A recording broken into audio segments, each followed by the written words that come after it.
I believe that the concept of jealousy is not negative. Okay. Jealousy is information. It is a teacher. It is a data point. Okay. Jealousy shows you what you want and shows you what you care about the most and what you fear losing the most. Oh.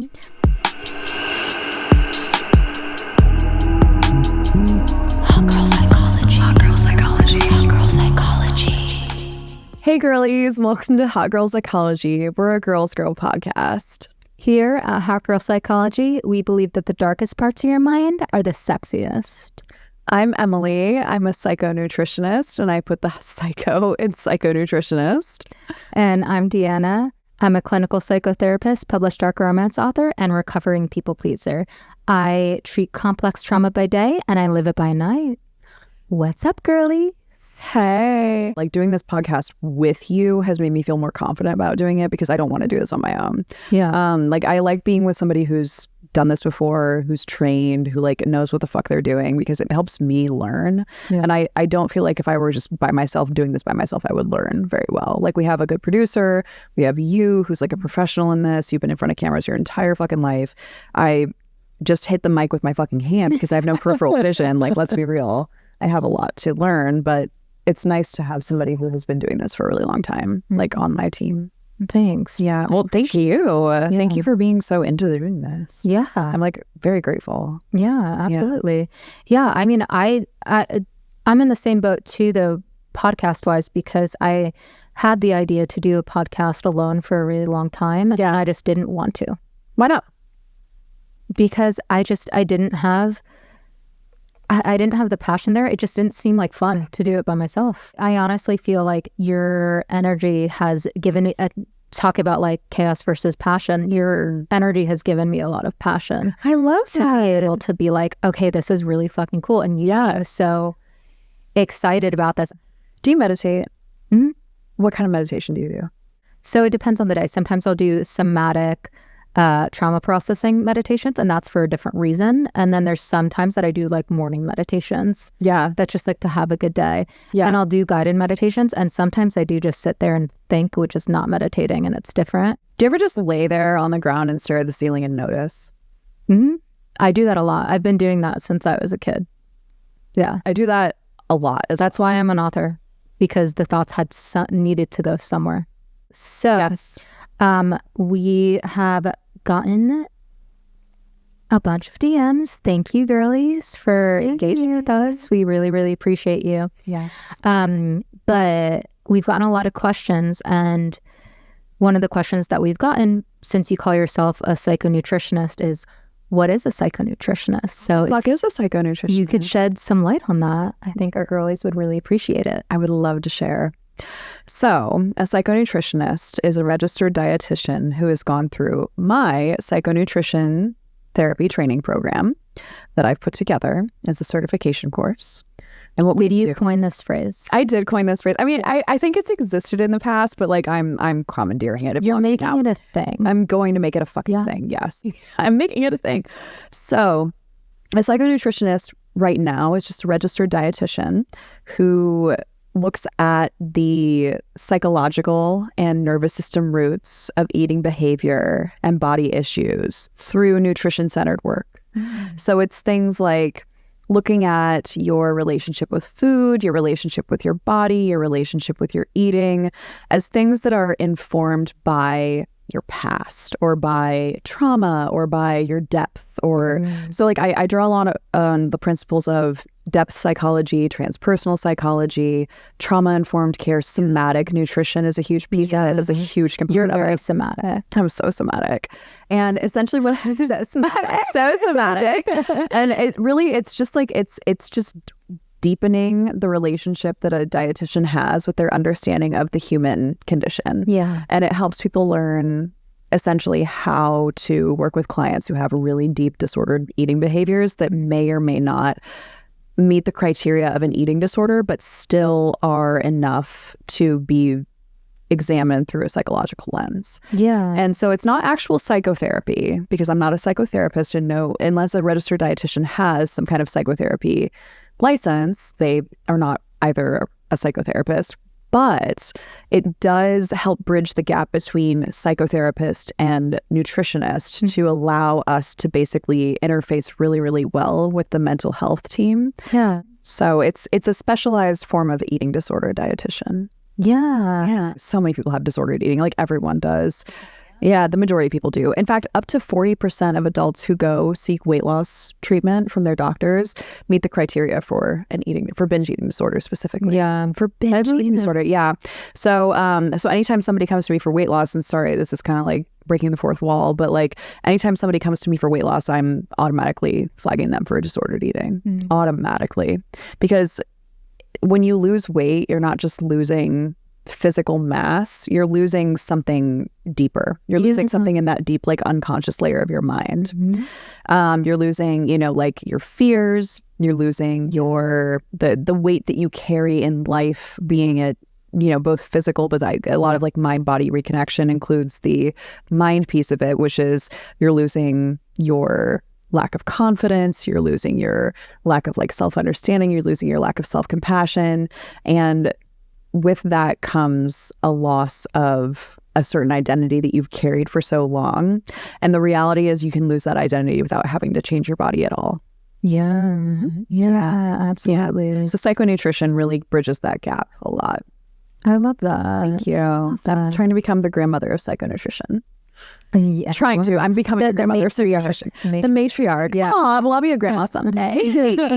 But like literally, I'm matriarchal over the psychonutrition field because I don't know what it is, but disordered eating, there's no evolutionary advantage to having a weird relationship with food, yet we all fucking do.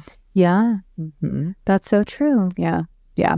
So a lot of like evolutionary psychology too in the psychonutrition work that I do. So dietitians, if you're interested in learning how to become a psychonutritionist, get in touch with me because I have a certification program that will allow you to expand your practice. Yes. And she is the best of the best. I'm the only right now. I'm the only right now. I'm training the best. And also, if you're interested in becoming a psychonutritionist, get in touch with me because I'm hiring right now.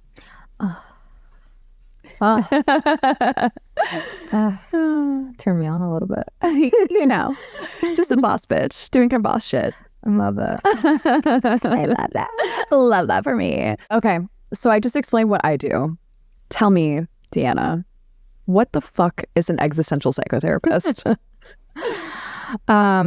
So it's kind of like a normal clinical psychotherapist, which is essentially talk therapy. A lot of times people will be like, what's psychotherapy? I'm like, just it's for people like me who are psycho. Yeah. A little bit. Yeah. Like but so I specialize in sexual trauma and childhood trauma. Cool. And so did bachelor, master's, had to do a residency, practicum, and internship. Yes. All during the height of COVID. Oh my God. So that was great. Yeah. And then, so I'm not a doctor. A lot of people think that psychotherapist means doctor for some reason, but I am not one. But I am going to get my doctorate when I'm 40. Are you really? Yep. Oh my God, I cannot wait to call you Dr. Deanna. Yeah. Dr. Deanna. Dr. Deanna. I love alliteration. Me too. Yeah, I'm so excited. Oh my God, are you really? Yeah. I'm so proud of you already. I'm preemptively proud of you. Yeah. So, I mean, it's like a decade from now, but I'm excited. I'm excited about it. I'm stoked. I feel like that age, I'll just want more inspiration. I just know myself. Yeah. And I know it's almost like a midlife crisis. No, I love that. Instead of midlife crisis, I'm going to become a doctor. Women's midlife crises are the best. They are the best. We don't buy a car. We don't buy a bunch of land or property or shit like that. We get a fucking doctorate. Yeah. We get a facelift. Yes. We fucking go for it. All incredible things. We go on a year-long trip around the world because why? We're women. We love it. Eat, pray, love. Yeah. Eat, pray, love. We are incredible. Yeah. We're incredible creatures. That's why this is a Girls Girl podcast. Talk girl psychology. But yeah, so I work at a private practice now. I work with individuals and couples, mostly adults, some teens. Yeah. I'm actually considered one of like the resident couples therapists. Are you really? Yeah. Couples are really, really fun. I bet they are. They're very challenging though. They're more challenging than individuals for sure. What makes them so challenging? Because there's two of them. There's two of them. There's two different perspectives. And it's easy for me to hold space for two different people and to be unbiased. However, it's difficult for them to understand that. And so a lot of times when I'm validating one person's feelings, the other person feels miffed and annoyed. Yeah. You know, and it's also just two different traumas that I'm trying to keep in mind. Yeah. So it's like a big puzzle for your brain. Yeah. Cool. They're just very, very interesting. How far are you into your journey as a clinical psychotherapist? So I've been doing it for 5 years straight. Okay. And so my approach has changed so much. I bet. Years. Yeah. I have a very eclectic, abstract approach now. I bet you do. That makes sense. And so it's a combo of existential psychotherapy and then IFS, otherwise known as parts work. But in other words, I'm just very philosophical. I focus on the deeper aspects of life. Yeah. Like meaning. Yeah. Death. Love that. Fear of isolation, agency. Ooh. You know, things like that. That's actually really cool. Yeah. That's the existential side of it. And I sprinkle in things like DBT and CBT interventions here and there. And can you explain for our listeners what DBT and CBT are? So DBT is dialectical behavioral therapy. CBT is cognitive behavioral therapy. They're kind of similar in that they believe that it starts with a thought, then a feeling, then a behavior, and that the behavior can be changed. And that once the behavior is changed, everything else will change and everything will be fine. That's cool. And for a lot of people, that does work. Yeah. However, there are a lot of people that aren't behaviorally challenged at all. Yeah. And their behaviors aren't an issue and they're not causing any type of problems in their life. Yeah. And what is needed is internal trauma processing or accepting things about themselves. It's deeper than behavioral. Yeah. So that's the existential piece, is like kind of like that deep unconscious mind work. Yes. And that's where a lot of my work intersects too with what you do. Yeah. That's cool. Yeah, it's giving a deeper meaning to everything. And I also, with couples too, couples are interesting because I do use a blend of very deep existential and IFS, but then I always use Gottman. And EFT, almost always. I am trying to replicate Gothman. But like literally, Gothman. Literally though. Wait, we should create a program together. I'm so down. Okay, I'm so down. Cool. Stay tuned. So anyway, so I will use all of those things. So that's why I call it an eclectic approach. Yeah. But that being said, I do not stay on the surface. If you come to me, we are really, really going there. Yes. This is why we get along. Yeah, it was the same fucking thing. Yeah. I tend to work too with very high needs individuals. In other words, people who've just been through some shit. Fucking going through it. Yeah. So like severe trauma, people who are suicidal, people with psychotic disorders. Yeah. And it's heavy, but I like it like that because I'm a dark bitch. I guess. I get that. And then the IFS, which we were talking about the last time, that piece of it, it's otherwise known as parts work. And that is the belief that the mind is a collection of parts that work together and against each other like a family, essentially. So it's called internal family systems therapy. And so we have protective parts, we have wounded parts, we have firefighters, and there are no bad parts. Some parts are just working too hard, not letting other parts out, not letting the self lead. If you've ever seen the movie Inside Out, yes, that's what people say. Yeah, I've heard that. My motto is definitely that you gotta heal in order to feel. You gotta heal in order to feel, and you gotta feel in order to heal. Yes. And wow, we're like two sides of the same coin. That's so wild. Like professionally, that's so cool. Yeah. I love that. I also, I mean, if there is strength in healing, then there's strength in feeling. Love that. Yeah. Oh, I love that so much. Yeah. And a lot of times people don't want to feel. No. To heal. They want to fix it. They want the fix it approach. And my approach is not the fix it approach. A lot of what I do is sitting in the pain. Yeah. And sitting in the discomfort. Yeah. Of feeling. Okay, so one of the things that we wanted to talk about today is you talked about how you work with couples all the time and like the discomfort and the pain and the feeling. I am curious. Tell me about what jealousy looks like, which is our topic for today. What does jealousy look like with couples work? Oh, I know that's such a big fucking question. Yeah. Does jealousy show up differently between like one partner and another partner? Like, does every person have jealousy? Like, do we all have our own jealousy? Like, I don't know much about jealousy, like as its own entity. Yeah. It shows up pretty much the same for everybody. Does it really? Yeah. Oh my God, that's cool. From what I've seen. Okay, share with me. What I've seen. So I believe that the concept of jealousy is not negative. Okay. Jealousy is information. It is a teacher. It is a data point. Okay. I like this. It is, jealousy shows you what you want and shows you what you care about the most and what you fear losing the most. And that's so sweet. With that, I feel like there's probably a lot of different types of jealousy. Okay. But I see two types of jealousy the most, especially working with couples. So one, I see more with individuals. So number one would be wanting something that somebody else has.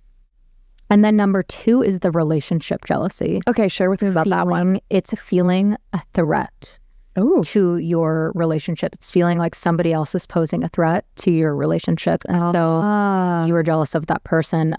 But jealousy itself is not negative. It doesn't need to be negative. It is a human primal feeling and experience. And I do feel like it is the shame and the stigma that spins it and takes it to a dark place. Okay. If you think of something, if you have shame attached to something and think of it as negative, you are going to make it negative. So let's rewind a little bit and talk about that primal experience first. So from an evolutionary psychology standpoint, what is it? What does jealousy do to help us survive? What's the evolutionary advantage to having jealousy, right? Like everything that we have that we believe is pathological has some kind of evolutionary advantage or something that helps make it purposeful in our lives. So what is it about jealousy that could make us maybe safer, make us healthier, make us a better mate, make us a better person? Like what does jealousy encourage us to do that we wouldn't do without it? So there are a lot of different things that it can do. One, it can teach you something. And then two, it can tell you that there's a threat present. Okay. And I feel like that is the biggest thing to me that sticks out as something that is primal and animalistic. Okay. Because think about like lions. Yes. They're very territorial over the partner that they choose. Yeah. You know? Yeah. Because a partner is protection. For a lot of times for the female, a partner is protection. A lot of times for the male, a partner is procreation. So like they can't let anybody have that lion. Yes. Yes. You know? Yeah. And so we are no different. And we are also territorial. You know? Yeah. And so similar to how anxiety protects us from the fight or flight mode protects us from danger. Yeah. Jealousy also protects us from danger because such an interesting idea. Okay. Okay. So there is this like belief that like, so for couples, you said like it's a third party, it's a third person, right? So jealousy is this belief that like what you are is not enough. right? Like what you are is not meeting the needs. Okay, well, it doesn't need to be. Okay. It doesn't need to be. Yeah, share with me. So I feel like that's the shame and the stigma part of it that can make it into that. Okay. And so that's what takes it to a dark place, is if you feel like jealousy is a shameful thing that you can't feel. Oh, and okay. Or at least that's what I believe. No, I like that.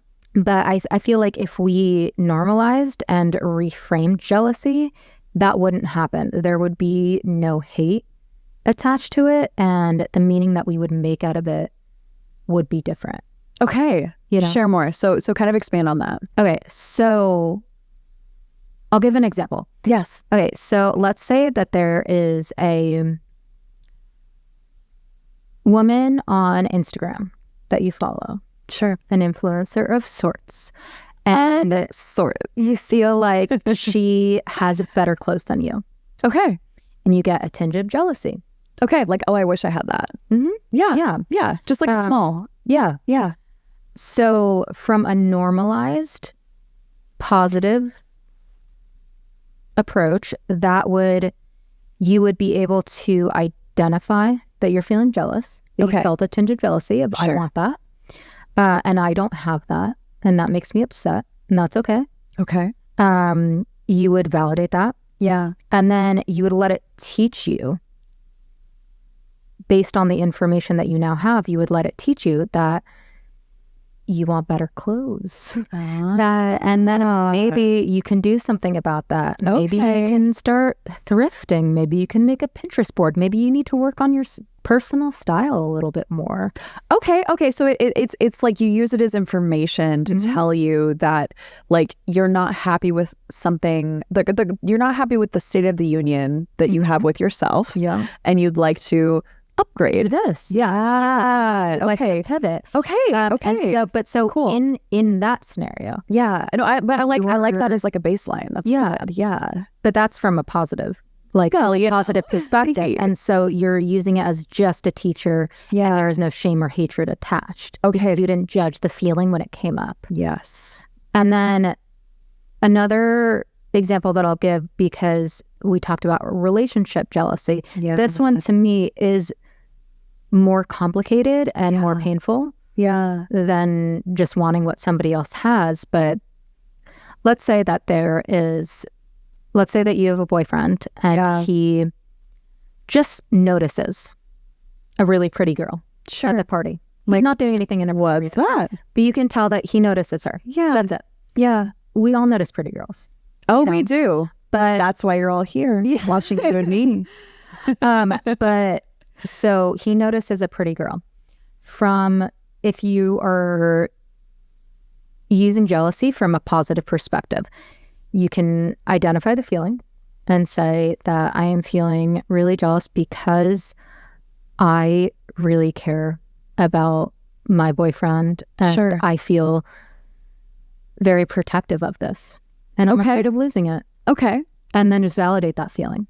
Okay, so just like letting yourself say, like, I feel this way, and that's okay. Yeah, and that's okay. Yeah, exactly. Yeah. And so that is a positive approach. And again, we do all tend to feel territorial over people that we care about. Naturally. It has nothing to do with monogamy necessarily. No. But we do feel a sense of protection over the people that we love. Absolutely. From like an evolutionary standpoint, that makes perfect sense. And romantically, it makes a lot of sense. Absolutely. Well. Yes. Everything. Right. Yeah. So I have a question. So what is an unhealthy expression of, I see my boyfriend, anybody's boyfriend, looking at a girl and thinking, what is an unhealthy response to that?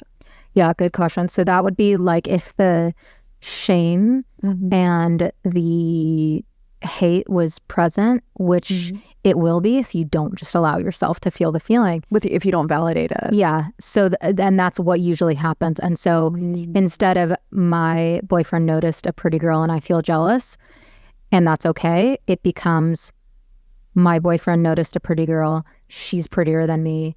Oh. She's trying to sabotage my relationship. I hate her. Oh. He loves her.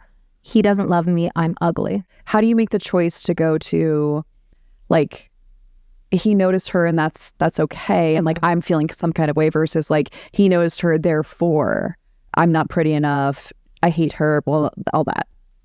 So mindfulness, which I always hate to say because mindfulness is so hard. So it is mindfulness, and it is identifying the feeling of jealousy, normalizing the feeling of jealousy, validating the feeling of jealousy, and then reframing it. Talk about the something positive if you can. If it's somebody has something that you want, you know, you can use that as you realizing that that's something that you want as well. And then if it's partner relationship jealousy, it could be a good talking point. It could be an effective communication opportunity for you to say, hey, because it also is a teacher, and it could teach you that you are not feeling great about yourself in some sort of way. Or it could teach you that you're not trusting your partner in some sort of way, which might not have to do with you, and it could have to do with your partner, because a lot of times we feel jealousy because our partner's actions, not because of our actions. But if we are able to take away the shame and the stigma and see jealousy with clarity, we can reframe it.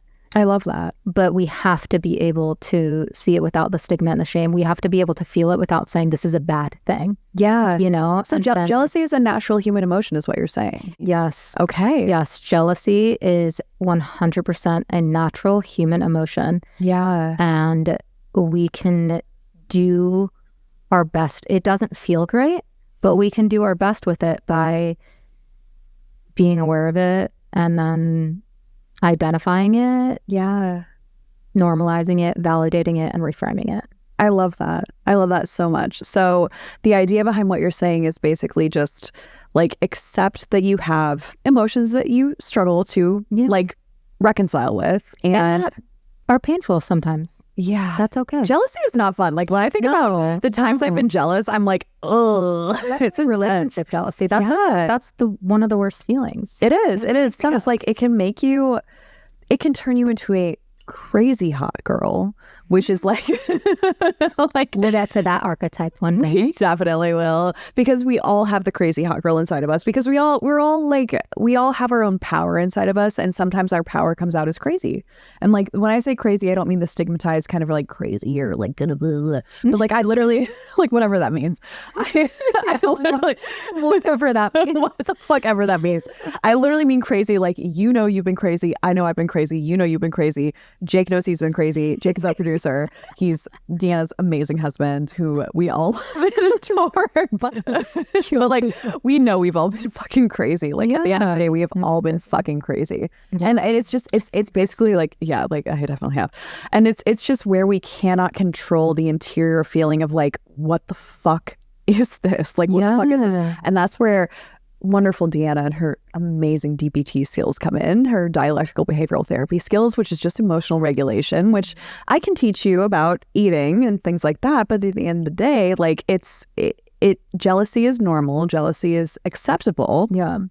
And if you learn how to, it sounds like, tame the inner that's a good crazy, and I'm putting this in air quotes for those of you who are listening, it's okay if you tame the inner crazy inside of you, because then you learn jealousy is actually fuel for the fire that helps you continue to self-actualize. Yes, exactly. And it can help you so much in your self-concept. Love that. That's actually a big self-concept journal activity that I'll give clients sometimes is, who are you jealous of and why? Ooh. I do think that if somebody has something that you want, yes, you can use that as a teacher, but also convince yourself to be happy for them.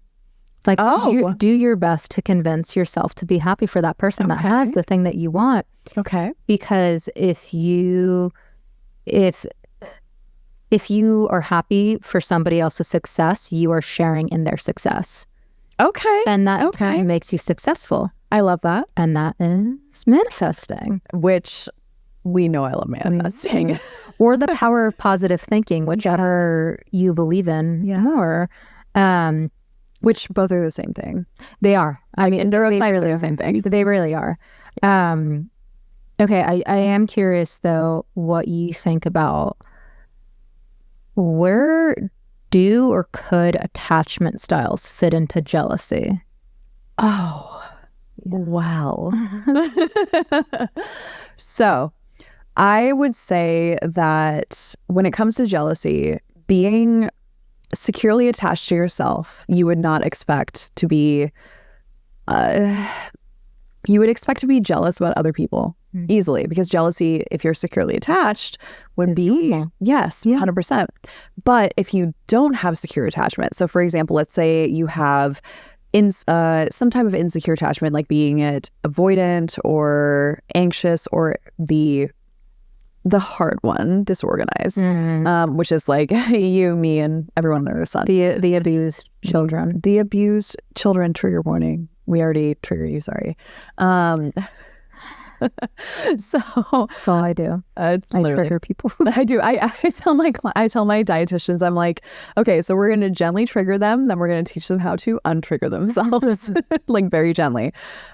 So jealousy, when it comes to attachment styles, I would say that the intermittent reinforcement style of attachment, which breeds disorganized attachment, is going to be the one that causes the most disruptive jealousy feelings. So that's going to be the one that like makes you feel like, oh my God, it's a threat to my whole ass existence. Like, I am not okay. I'm not accepting this. So does that mean somebody with a disorganized attachment experiencing intermittent reinforcement?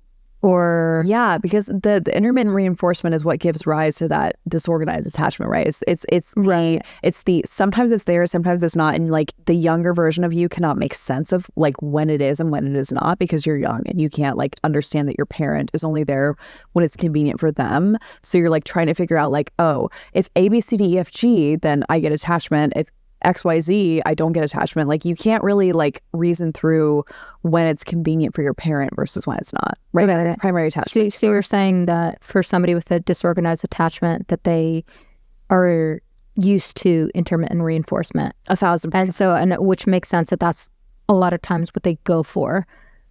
And so because that's what they go for in other people, they are likely to be jealous. Or people are likely to be jealous of them, or both. No, more than anything, they're likely to struggle to accept and validate that they have jealousy. Yeah. So like from your standpoint, everyone experiences jealousy, and there's two types of ways to react to it, roughly. There's you accept it and validate it, or you don't, or you don't. You fight it. You know, you're like a salmon swimming upstream, right? Like, and you know, like the salmon are meant to swim upstream, but they still, you know, it's still fighting against a current, right? And so, at the end of the day, when you have disorganized attachment, which we all historically, if you've listened to this podcast, you probably do, because like being hot is hard. Being hot is hard. It is. And at the end of the day, like, you're going to have that disorganized attachment. And so like your response to jealousy by default, not to say your healed self, but your unhealed self by default, is going to respond to jealousy with a disorganized attachment style, which is you become crazy.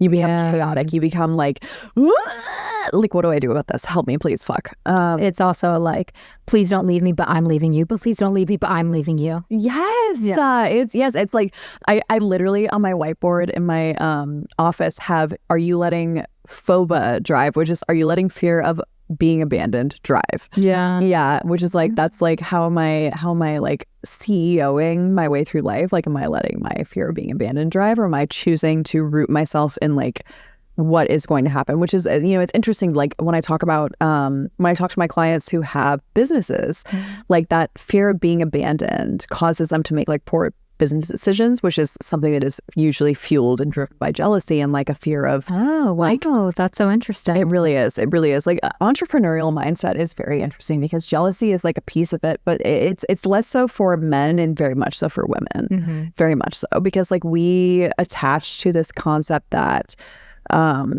we're not doing enough, right? Like, it's just like being a mom, right? Like when you're a CEO as a woman, you're a mom as a woman. Yeah. Same deal.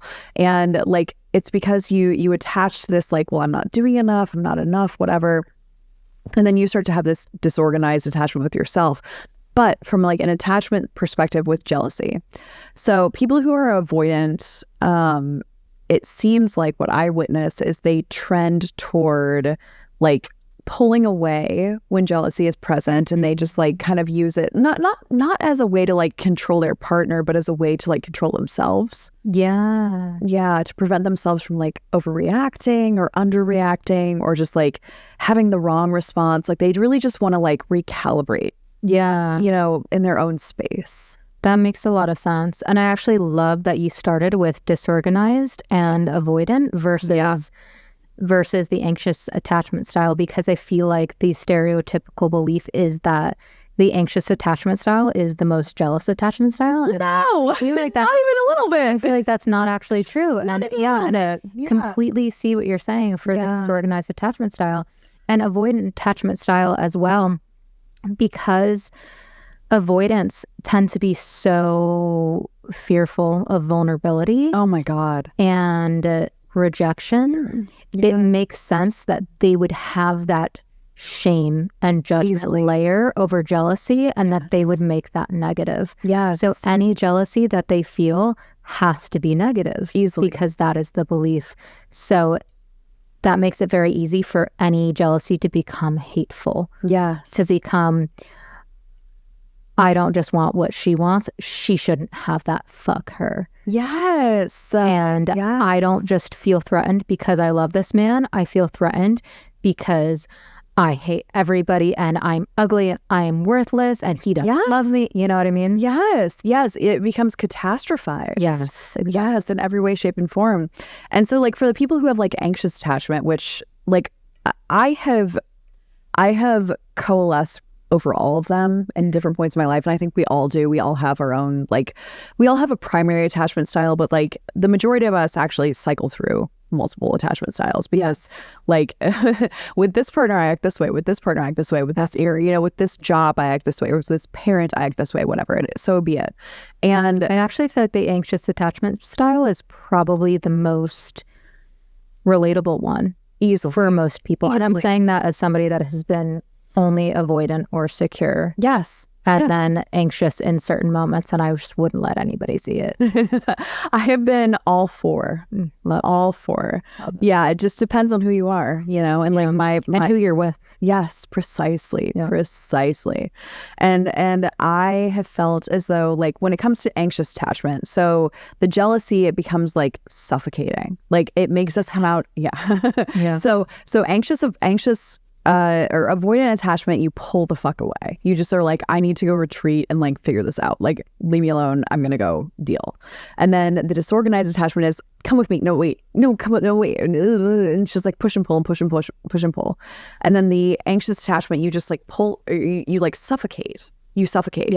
And you're like, what are you doing? Where are you? What is happening? How are you doing? Like, what is happening? Are you okay? Are you, what's her name? Who's she? I don't know her. The fear of abandonment. Phoba. Are you letting Phoba drive? Yeah.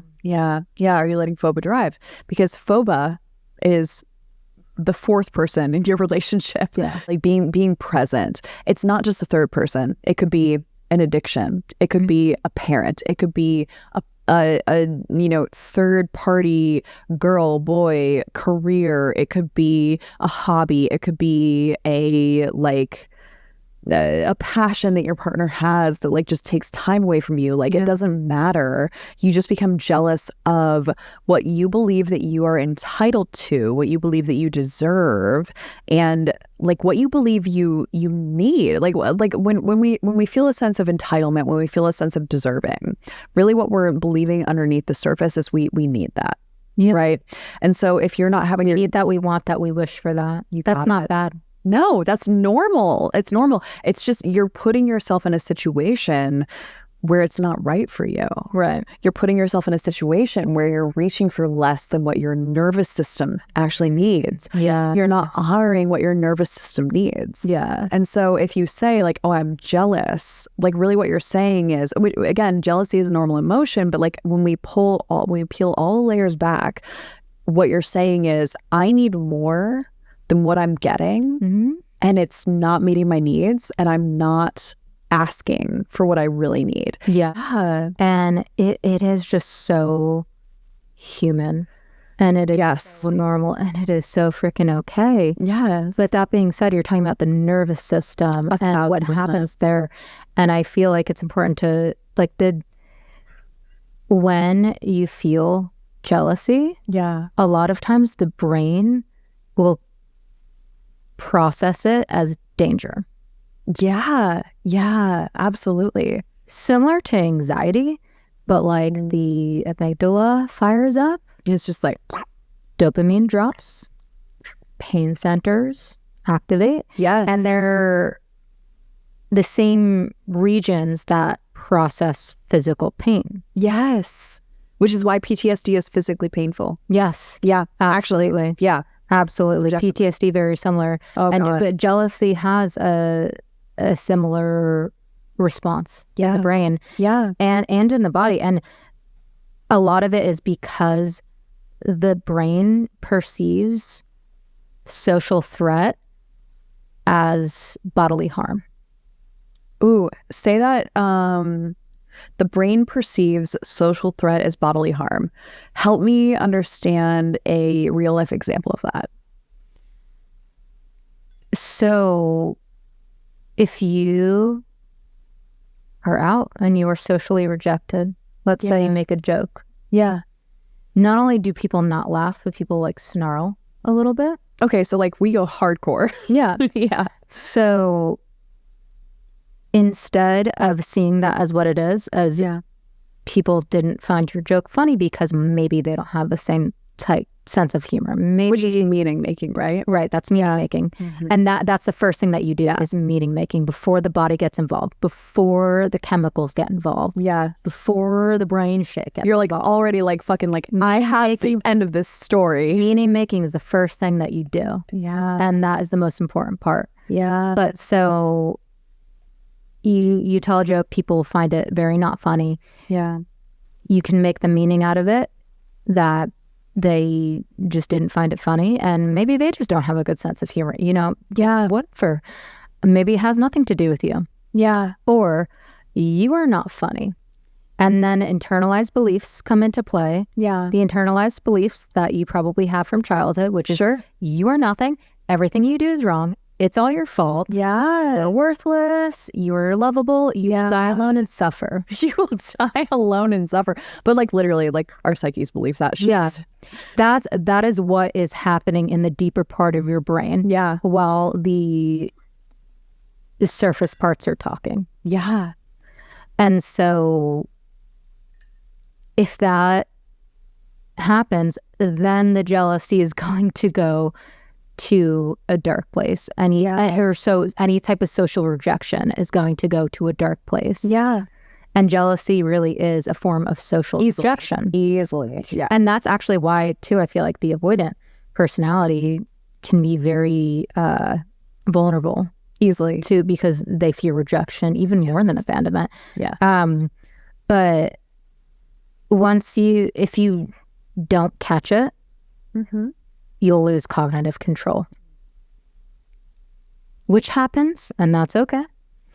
But if you are able to use mindfulness, and if you are able to access some sort of logical or positive part that can catch it before it can step in, before that happens, and it can identify jealousy, normalize it, feel it, validate it, reframe it. Yeah.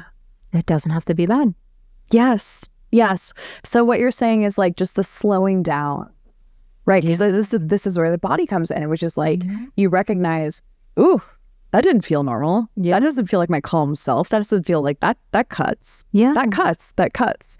Right? Like even just like meeting somebody new, like you can have this feeling of like, I like you, but like, woo, I didn't like the way you reacted to that. I didn't like the way that made me feel. Yeah. And like just even noticing, I didn't like the way that made me and feel. And validating that. Yes. And validating can be as simple as, I don't like the way this feels. And that's okay. It doesn't have to be, or even just, I feel blank, and that's okay. Yes. Okay, so let's actually like get to the juicy stuff. When is a time that you got jealous? And I will tell a story about mine too. Okay.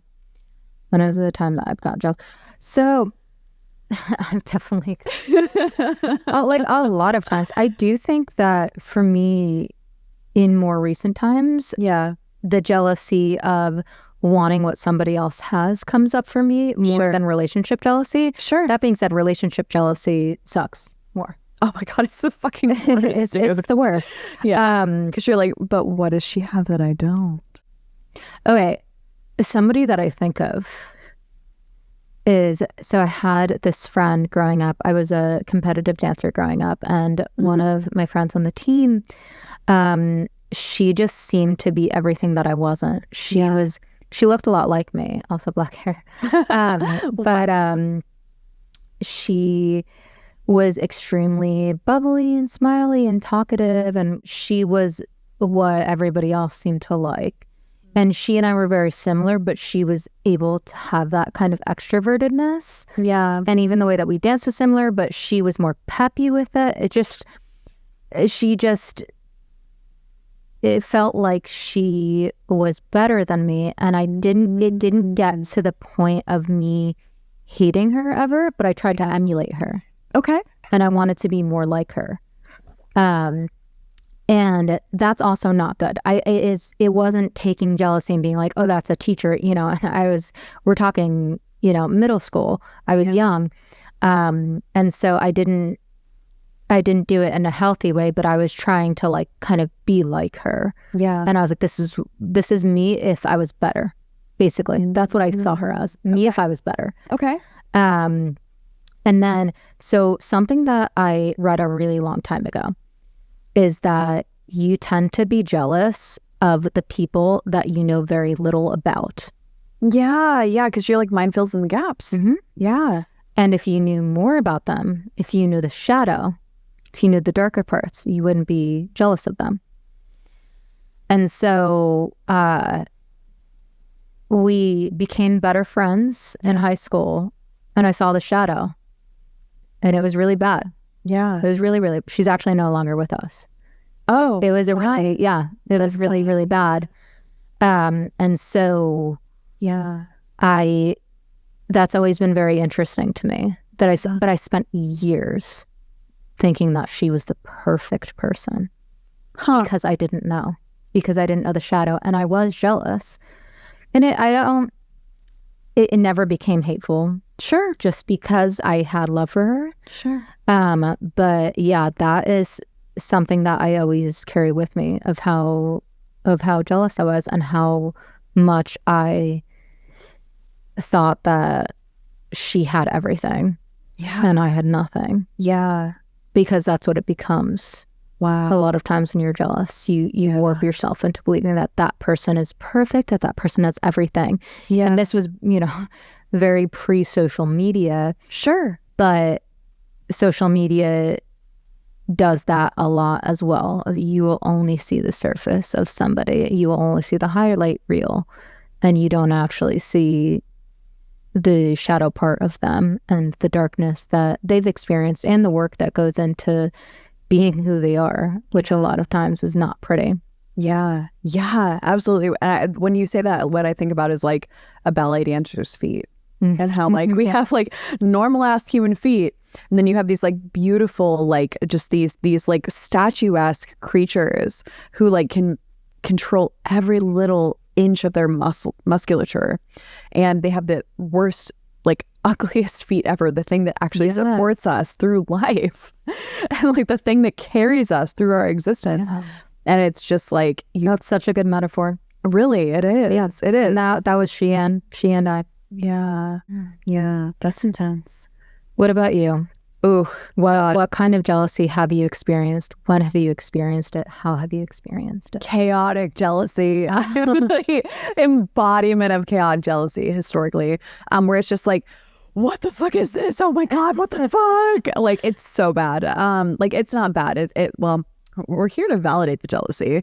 So it's not good or bad. No, but it's just like, it's this like, it's like drowning. It's like drowning. Like, it's like, that's the best way to put it. It's like drowning, and you're like trying to grasp for air, trying to like pull yourself up above the surface. And like, you're trying to pull yourself up above a surface that is constantly changing, because water does not like hold its own shape, right? Like you're constantly trying to like just like, oh my God, I need air. And that's literally what jealousy felt like for me for the majority of my life.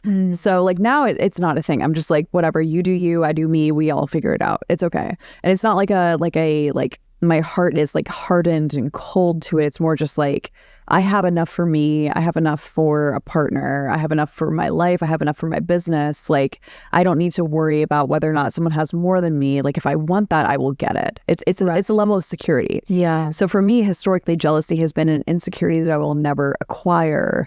The resources, the beauty, the intelligence, the like capacity that I need to be what XYZ person is attracted to. And what it usually means is just, I like now looking back, now that I'm 35 almost, I look back and I see this is just an example of I could not acquire that in the time being, but I've managed to understand that if I want it, I can get it. If I need it, I can get it. But historically, jealousy has been for me a misunderstanding that I may not be able to get that. And therefore I may not be able to be that. Therefore I may not be able to have what comes with being that. Okay. Does that make sense? Yeah. So it was almost like a loss before you even had the loss. Yes. It's the like, I don't have that and I'll never have it. Yes. You made the decision. Precisely. Yes. And so like I would get chaotic, right? Because my primary attachment style historically was disorganized. So like I would freak the fuck out and I'd be like, you're going to fuck me over. You're going to fuck this up. This is going to be a mess and I'm going to like never be able to deal with this. And like, you're going to cheat on me and you're going to do this and you're going to do that and whatever. When in reality, I'm like, okay, if I feel that way about somebody, I shouldn't be their partner. If I feel like someone's going to fuck me over, I shouldn't be their friend. If I feel like I am not, and a lot of this comes from my own childhood trauma, right? Like competing with my mother for my father's attention, being an only child, competing with my mother for my father's attention. Wow. Yeah. So that sucks. Dude, it's so that stupid. Shouldn't have had to happen. No, it shouldn't happen. But like, that's actually a weirdly common thing with only children. Yeah. Because it's like, there's three people.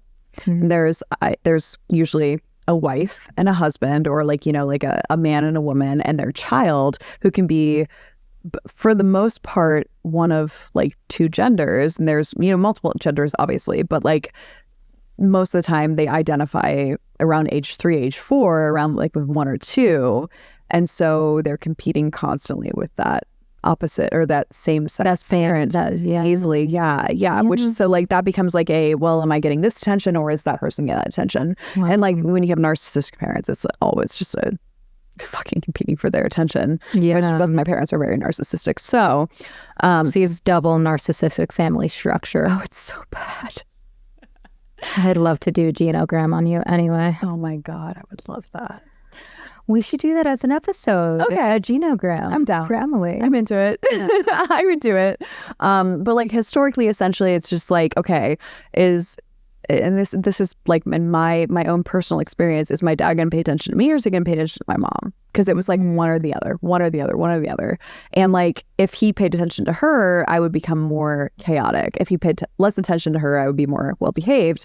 And then when I would be well-behaved, he would pay more attention to her because he wouldn't have to worry about me and I'd become more chaotic, right? Like, and that's just like, you know, it becomes so being chaotic got his attention. Yes, which guess what? All of my exes who are listening to this, what do you know? What do you know? And that's like a normal feature of that disorganized attachment is like, well, if I do more, then I do less, and if I do less, I do more. And it's cyclical. It just becomes cyclical, which is that intermittent reinforcement, honestly. Has that stuck? No, thank fucking God, because EMDR. Yeah. Like the being chaotic for attention. EMDR has made it go away. Okay. Yeah. But like, no, historically, like if I had never gotten EMDR, yes. Oh my God, that never would have gone away. I don't know how I could have dealt with it without EMDR because EMDR like basically taught me like the chaos that I create affects me more than it affects anyone else. Yes. Yeah. So like if I'm not safe, if I'm not capable, if I'm not stable, if I'm not paying attention, then it fucks me up worse than it fucks anyone else up. Yeah. Yeah. So jealousy for me has typically come out as like both anxious attachment and avoidant attachment, like over, like, again, suffocating, but then pulling away when the suffocating works. Yeah. Yeah. Yeah. And I'm thinking about myself as like 16, 17. And if you're my ex, you know who you are. And because I'm sure they're all listening. I know they are. Like, historically, like my relationship with partners has been like, and this has probably gone away in the last, I would say, 5 to 7 years. Like, if you give me too little, I would historically suffocate, and if you give me enough, I would historically pull away. Which is that disorganized attachment. Yeah, 1,000%, right? Like, which is really disorganized. Just like, what if anxious and avoidant existed in one person? That is what disorganized is. It's just a combination of the two. Yes. And an anxious attachment style is a fear of abandonment. Yes. An avoidant attachment style is a fear of rejection. Yeah. Okay, I am curious. Yes. Okay, because we're talking about jealousy. Yes. That it's not a bad thing, that it is a normal thing. Yes. So if we're talking about relationship jealousy, yeah, what if you are a jealous partner, or what if you have a jealous partner? Ooh. What do you think about that? Ooh, how would I handle a jealous partner? So if I had a partner who was jealous, my initial gut reaction, knee-jerk instinct is, hey, it's okay. I am loyal. I'm attentive. Like, don't worry. This is not like that, right? So, like, for example, if we become famous, when we become famous with this podcast, be real. When we become famous with this podcast, I feel like I would need a very secure partner to do that. And if I didn't have a secure partner and I had a partner who was like very jealous, I would be like, hey, it's okay. This is what everyone who goes through this feels like, which is just, this is work. This is work. Yeah. Right? Like, that's the end of the day. Like, this is work. And you don't have to be afraid. You don't have to worry. You don't have to, like, feel some type of way. I feel like we need to not demonize jealousy. No, because it's information. It's information, and it doesn't need to be a red flag necessarily. If there's, like, let's say you're dating somebody and you're talking to somebody a lot, like you guys go to an event and you're talking to somebody a lot, and he tells you, hey, I felt really jealous because you gave that guy a lot of attention and he was attractive. I'd be like, okay, amazing. You just identified your feelings and you used effective communication. This is how you know Deanna is a psychotherapist. But I love that. Like, isn't that cool? Because there's a difference. Yes, it is cool. Feeling and communicating something. Yes. And then because, like, acting on a bad feeling and then using it as a version of control or manipulation. Yes. Which jealousy can become easily when it becomes dark. Easily. When you let it get there. Easily. And you do let it get there. Yes. You either don't let it or you do let it. Yes. Which a lot of us have always, the majority of us let it get there before we don't. Like, I can't. You have to learn the hard. Most things you have to learn the hard way. The majority of people I'm the hard way. I'm a big believer in that. I hate it. Yeah. Yes, we all hate it. We all hate it, but it's real. Yeah. What if you are the jealous partner? What have you done? Or what would you do now, I guess? Oof, what have I done? Oh my God. I'm literally thinking about my 16-year-old self and like, oh, I want to hear. Oh God. Okay. So I'm 34 now. So I am very removed from this, but my 16-year-old self, my ex-boyfriend went to a No Doubt concert with his like online ex-girlfriend, which I am totally here. This is